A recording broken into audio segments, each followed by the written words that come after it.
As we shift into the fall season, it's a time for transformation, not just in the garden, but in our beauty routines and personal style as well. This week, I had such a wonderful time with my dear friend, where we both got color matched at Lancôme and Dior. Plus, I'll share some exciting new jewelry pieces I received for Halloween and talk about some fall garden chores. So let's dive in. But I actually like the cool tone. I actually am liking the cool tone a little bit better. All right, we're gonna do the Dior Glow now. I always like to drag it down to the neck. That way I can make sure you won't have a harsh line of two different shades. I feel like she can go one shade lighter though, because I feel like it kind of looks like a shadow. This is a quarter lighter, so it's not even a whole shade. But I want to see how it sets, because at first it's always going to look lighter, but once it starts sitting down and touches... And turn it orange? No, it'll just get darker. Yeah. It'll get like at least a little bit dark, because it kind of like, you kind of want to think about it like as if you're painting a canvas. At first, whenever it's wet, it's going to be way too light, but once it dries out, it turns a little bit darker. I usually tend to go darker than lighter. Yeah, and then you can always color correct it with the concealer. The concealer do that shade. That's gonna brighten up your whole facial. Yeah, like just right here. Yes. So just like in the old days, we ended up buying the same makeup. We used to buy the same outfits and show up at work wearing the same clothes. But we both bought the Dior base instead of the Lancome. I do like darker complexion. Let's take a look. I used it on last week's video and you can see how beautiful the coverage is. I would say it's mid to high coverage. The color is a little darker than I would be able to use in the winter months, but I should be able to mix it up with a lighter foundation just so I can get that glowiness, but at a lighter shade. Now on to something fun. I received some beautiful Halloween themed jewelry. How cute are these? They really get me in the festive mood and give me Pandora vibes. The quality of each piece is just to die for. No pun intended. No, but really, some of these pieces are hand painted and the color of the gold is just so elegant. Instead of that bright, deep yellow, it's just this beautiful, real gold color. I love it. I love that Halloween allows us to play with style in a more creative way and fun. Just like we experiment with makeup or garden designs. Make sure to use my code and you get a 20% discount. So there's that pumpkin, a jack-o'-lantern, a little black cat with a pumpkin cap. I used to love that. Here is a bat. Oh, so sweet. I have to remove that plastic. And then there is a skull. I mean, you can pick all different pieces. What an interesting gift to anybody. Very high quality. And then here's a little mummy maybe. Also, it's wrapped in plastic. I have to remove that. And what is this creepy little ghoul? Oh, that's a mummy with a crown. Lovely.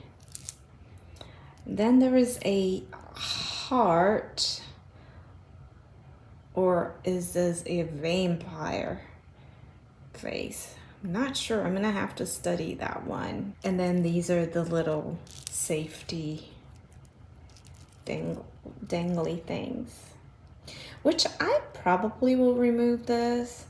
It has a pink tone to it.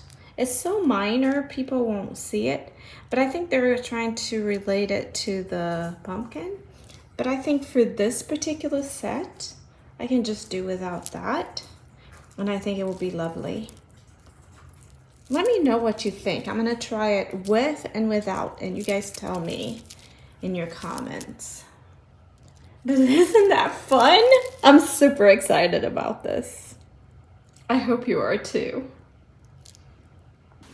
All right, guys, this is how I transition here in Houston. It's so friggin' hot and humid. It's raining right now. The temperature is about 78 to 80, but it feels much warmer than that. But today I have plans on doing some yard work and running some yard related errands. So I have this real cute pair of pants that I got on Amazon last year. Super comfortable, wide-legged, feels amazing, light. But the color story tells me it's fall. I can pretend, because in Houston we don't get that good of fall, but at least in my mind I feel like, okay, I'm getting ready. So this top too is quite old. I think it's J. Crew, but I love the color. And there's nothing trendy about this outfit, but there's something comfortable, easy, and absolutely fashionable about it. The closest thing to a trend, which is not really, is I'm wearing my Birks, but the Birks are metallic and they have the same color as the top. And I love this combination. Put a couple of pieces of jewelry just to feel seasonal. Trying the yellow gold trendish trend. Let's go. I have stuff to do. I have to go around the gardens in front and back of the house and see all the tasks that need to be done. I have also gracefully combined my little Halloween bracelet just with the little clasp, nothing else to it, with a stack of other bracelets that I have. And I think it's just beautiful. And every time I look at it, I think fall because I think Halloween. So it makes me happy. Do you have jewelry that puts you in the spirit for the season? Let me know. Speaking of seasonal transitions, the garden has been calling for some attention too. Fall is a busy time for gardeners like me. I've been working on propagating perennials, and I'll be starting new seeds like amaranth, which will be perfect for Halloween displays later this season. Just like adjusting our beauty routines for the season, the garden needs its own little makeover. It's all about preparing for what's to come. One of the things that I need to add to the list is the taking cuts of perennials. I am going to try to be patient and let these things over here bloom. It's an absolute jungle out there, so I don't know how that's gonna turn out, but that means I have no places for my flowers. It's a loss, it's a toss.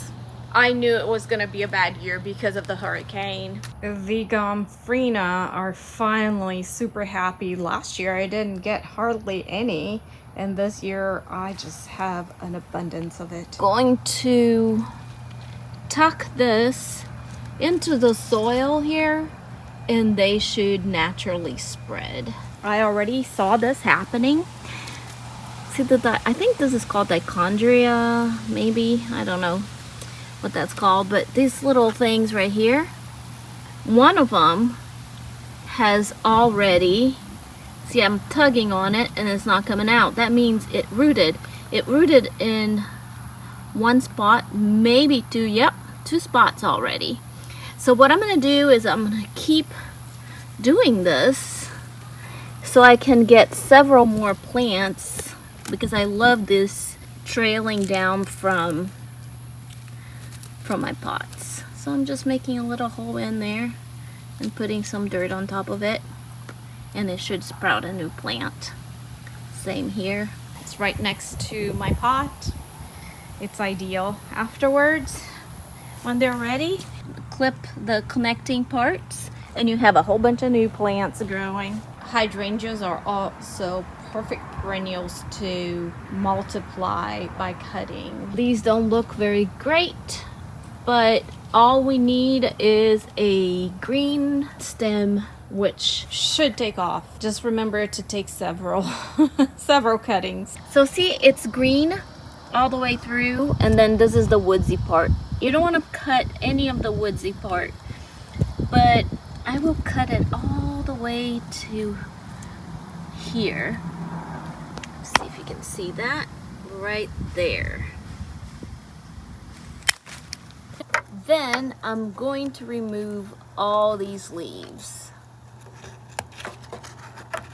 And we want the energy to be going towards the root production.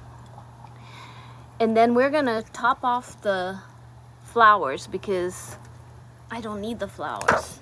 I usually grab these and toss them in a bowl that I have inside so that it dries. I love that look.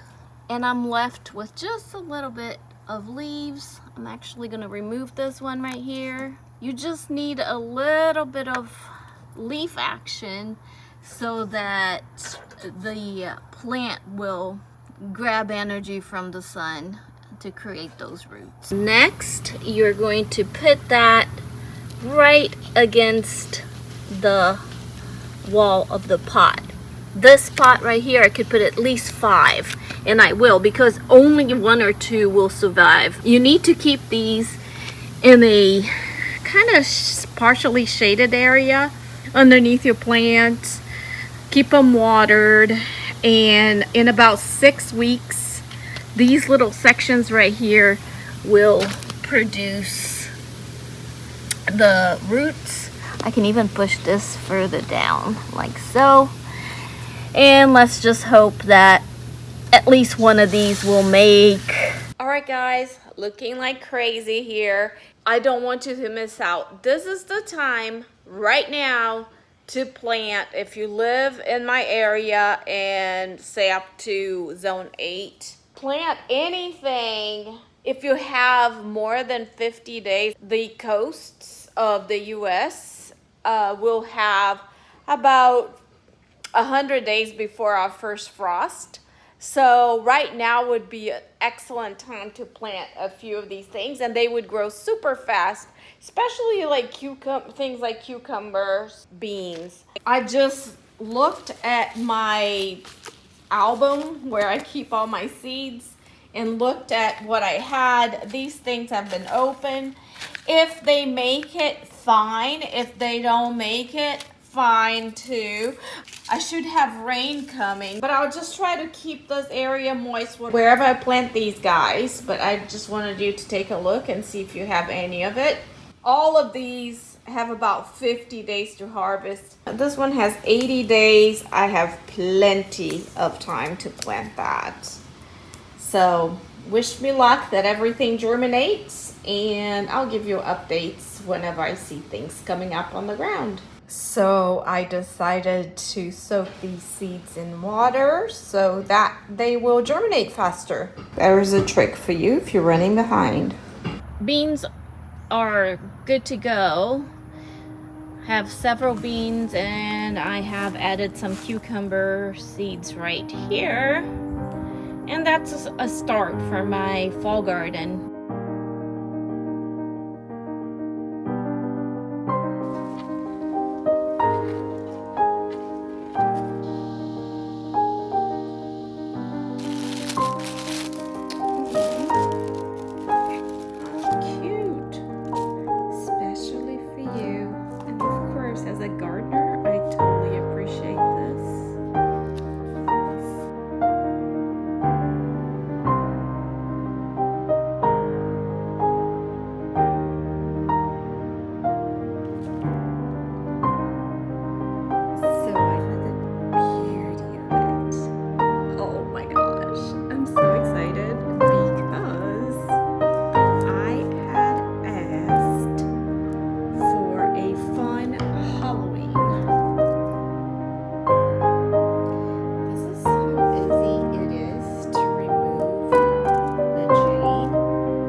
it.